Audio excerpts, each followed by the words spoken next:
everyone, welcome back to my YouTube channel. My name is Rosie, and if you're new here, please do consider subscribing. Now today I really wanted to do a 3-month review of the Peak Design Everyday 6-litre Sling in grey. So like I said, I've had this for about 3 months. Well, it's been 3 months since I did my last video, which I will leave linked up here. That was kind of a 5-week review. Now that I've been using this for probably 4 months now, I thought I would do a review and kind of tell you what my pros and cons of this bag and also why I'm buying another bag. So the first thing I want to mention is the price. I think considering the price, this is such a well-made bag. I think the quality is absolutely amazing. I really love the design and how sleek it is. I really enjoy the zips. They're really easy to use and super smooth. I think it's such a great design, and I honestly think it's been amazing. I am going to be replacing it, or at least buying a second bag. I'm going to talk to you about that in a second. But overall, I'm so happy with this bag. Now, some of the pros, obviously the size, it's small, which means it's very portable for day trips, things like that. It's great just to kind of carry around, carry my camera equipment, and that's just about it. I sometimes feel like when you have a big bag, you tend to fill it with a lot of stuff and it can get heavier, and then you're carrying around a lot of stuff. With this bag, you can't carry around a lot of stuff, and I actually think that's a good thing for this bag. Another good thing is obviously the durability and how well it's made. I have been using this pretty consistently for 3 months, and there's no kind of threads missing, there's no scratches, there's no scratches on the metal. Like, it's absolutely in perfect condition, and I've kind of been carrying this with me everywhere. So in terms of the quality as well, the bag is so well made, the fabric is amazing. I'm so happy with the durability and the quality of the fabrics and how well it's made. I think it's been incredible. Now, with all of that being said, some of the negatives are that it doesn't fit a lot in there. Now, I know in my previous video I showed you how I pack away this camera and lens that I'm filming on right now, plus the lens that's already in here. And I also talked to you about how I set out my equipment in terms of the layout and things like that. Now, even though I still stand with what I said, and I think it's a great bag for carrying a camera, it doesn't carry much else. And what I mean by that is if I go somewhere for a day trip, I literally have the camera that I'm filming on in here, and that's all I can fit. I can't fit sunglasses in here. I can't fit a bottle of water in here.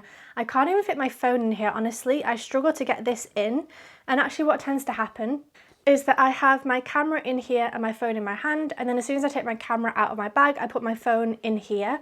So I can swap them out, but I can't really get everything in here together. Now, I know in the first video I mentioned about there is a pocket here. Honestly, I don't really use that. I still have just the straps, my extra camera strap, and the straps that go on the bottom of the bag, but I don't really open that pocket. And honestly, I have never, in 3 months of using this, I have never used the thing that straps along the bottom. So even though it's a good design feature, it's not something that I personally have actually used. And of course the pocket in the back that I mentioned, I do have my Kindle in here at the moment, but it's not the easiest thing to get to. Once you have your camera equipment in there, it's not the easiest place to get things in and out. So although this bag is perfect for day trips where you're just taking your camera and that's all you need, like I said, it's perfect for that. It's not ideal for any of the day trips. So I was recently in England with my friend, visiting her for a couple of days, and anytime we left the house, I literally had this with my cameras and my phone in my hand, and that was it. And she would have to carry the water, the food, the snacks, a blanket, a jumper, or anything extra like that. She would have to carry it in her rucksack because I just didn't have the space in this bag. So this is a bag that I would recommend using for maybe if you go out for a meal. I know it's not a very romantic bag, but it's something where, like, okay, if you're going to one place to take photographs and you're going to be there for an hour, I would take this bag. If you're going for a day trip where you're going to be taking food and drink and blankets and things like that, you cannot do that with this bag, and that's kind of where I'm struggling with it. So I recently bought a new bag on Amazon. I'm going to be doing an unboxing and first impressions of that bag probably in a week or two, so make sure you subscribe and stay tuned so you can find out which bag I went for. I spent hours and hours and hours looking online and kind of trying to find the perfect camera bag. I think any photographers watching this will know the hunt is everlasting. Like, we're forever looking for the perfect camera bag. So yeah, in terms of when we go traveling, we're going to be going backpacking hopefully by the end of the year. I'm hoping to use my new camera bag for day trips and this camera bag for evenings or where I literally just want my camera. So I don't know how often I'm going to be using this. I don't know if I actually will take it with me or not. I'm still umming and ahhing about whether I sell it or not. It's still in absolutely perfect condition. I think I could get pretty much the same price as I paid for it, especially because on Peak Design, if you buy 3 items, I think you get 10% off. And because I bought the wrist strap and the neck strap and this together, I paid a little bit less than what I should have done. So I might be able to get probably what I paid for it back. So yeah, I'm still not sure. It's brilliant, it's just not super duper practical in terms of the size and what you can fit in there. So that's my kind of very quick 3-month review of this bag. I also wanted to talk about the wrist strap and the neck strap. So the wrist strap is 100% attached to my camera all the time. Absolutely love it. I love just the ease of grabbing my camera out of here, putting my wrist strap on and knowing that it's attached to me and nobody can pull it away from me or just take it off my neck. The neck strap, when I bought it, I was super happy because the fabric is nice and soft and gentle, but actually I haven't used this once, I don't think. I constantly have the wrist strap on. I find that a lot more secure if it's actually attached to my wrist, and it's just a lot easier as well. This I haven't actually used, so I'm going to keep it in case I do decide one day to use it. I think it is a good, it's a good piece to have for if you don't want to be constantly carrying your camera, especially with this bag because it's so easy to put your camera in and out. Whereas I think when I have a rucksack and it'll be a lot more hard work to get my camera in and out, I probably will use the neck strap more because it'll be easy to have it hanging on my neck rather than in my hand the whole time. So 100% recommend the wrist strap. Would recommend the neck strap if you think you'll use it. I haven't used it so much. 100% recommend this bag. Just because I'm getting a replacement or getting a second bag doesn't mean that this bag isn't amazing. It just means that it's not quite what I need.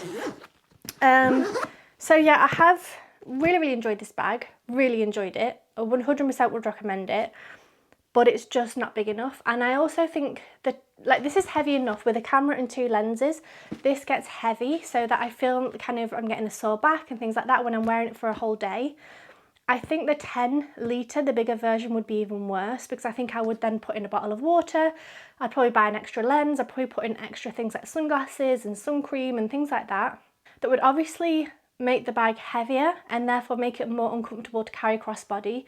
I've been having neck issues recently, so I really want to spend more time focusing on my body rather than aesthetics as much.